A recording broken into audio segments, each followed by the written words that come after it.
നമ്മൾ അനുഭവിക്കുന്ന ആങ്സൈറ്റി അല്ലെങ്കിൽ ഉറക്കമില്ലായ്മ തുടങ്ങിയ മാനസിക പ്രശ്നങ്ങളുടെയൊക്കെ ഒറിജിൻ എവിടുന്നാന്ന് നിങ്ങൾ എപ്പോഴെങ്കിലും ആലോചിച്ചിട്ടുണ്ടോ? പലപ്പോഴും നിങ്ങൾ ആലോചിച്ചിട്ടുണ്ടാവും, എന്തായിരിക്കും എനിക്ക് ഇങ്ങനെ ഒരു അസുഖം വരാൻ കാരണം, അല്ലേ?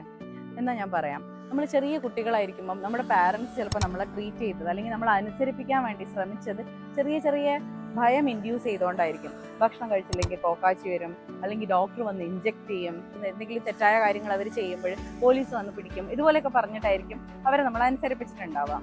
അപ്പൊ ഇതുകൊണ്ടൊക്കെ നമ്മൾ വിചാരിക്കും, കുറച്ച് കാലത്തേക്കല്ലേ ഉണ്ടാവുള്ളൂ ആ ഭയമൊക്കെ, കുറച്ച് കഴിഞ്ഞാൽ അതൊക്കെ അങ്ങ് മാറിക്കോളുമല്ലോ, അല്ലേ?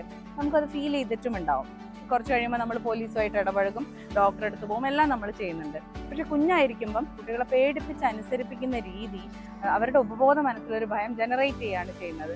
നിങ്ങൾക്ക് തന്നെ പലപ്പോഴും അനുഭവപ്പെട്ടിട്ടുണ്ടാവും. കൊച്ചു കുഞ്ഞുങ്ങളെ കൊണ്ട് നമ്മൾ പുറത്തേക്കൊക്കെ ഇറങ്ങുമ്പം ചിലപ്പോൾ കുട്ടികൾ അതിനൊരു സന്ദർഭത്തിന് യോജിതമല്ലാത്ത രീതിയിൽ അവർ ചിലപ്പോൾ നമ്മളോട് ചോദിക്കും, അമ്മേ പോലീസ് വന്ന് എന്നെ പിടിക്കുകയൊന്നുമില്ലല്ലോ, അല്ലെങ്കിൽ ഡോക്ടറെ അടുത്തേക്ക് വിളിച്ചാൽ അവർ വരില്ല, ഡോക്ടർ കാണുമ്പോൾ വല്ലാതെ നെഞ്ചിടിപ്പ് വരും. അപ്പോൾ നമ്മൾ വിചാരിക്കും ഇതൊക്കെ ആ ഒരു കാലഘട്ടത്തിലല്ലേ ഉള്ളൂ, പിന്നെ അങ്ങ് ശരിയായിക്കോളുമല്ലോ എന്ന്. പക്ഷെ അങ്ങനെയല്ല. ഇത്തരത്തിലുള്ള ഭയം നമ്മുടെ ഉപബോധ മനസ്സിൽ വളരെ ആഴത്തിൽ തന്നെ വേരുറയ്ക്കുന്നുണ്ട്.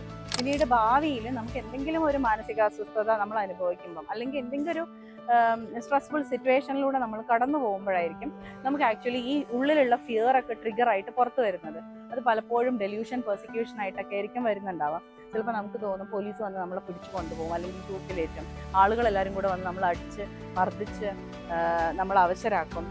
അങ്ങനെ പല ചിന്തകൾ നമ്മുടെ ഉള്ളിലേക്ക് വരും. അങ്ങനെയൊക്കെയാണ് പലപ്പോഴും ആളുകൾ സൂയിസൈഡ് വരെ എത്തുന്നത്. അപ്പോൾ കുട്ടിക്കാലത്ത് ഇത്തരത്തിലുള്ള ഭയപ്പെടുത്തി അനുസരിപ്പിക്കുന്ന രീതി പലപ്പോഴും ഭാവിയിൽ മാനസിക പ്രശ്നങ്ങളുടെ ഒരു പ്രധാന കാരണമാണ്.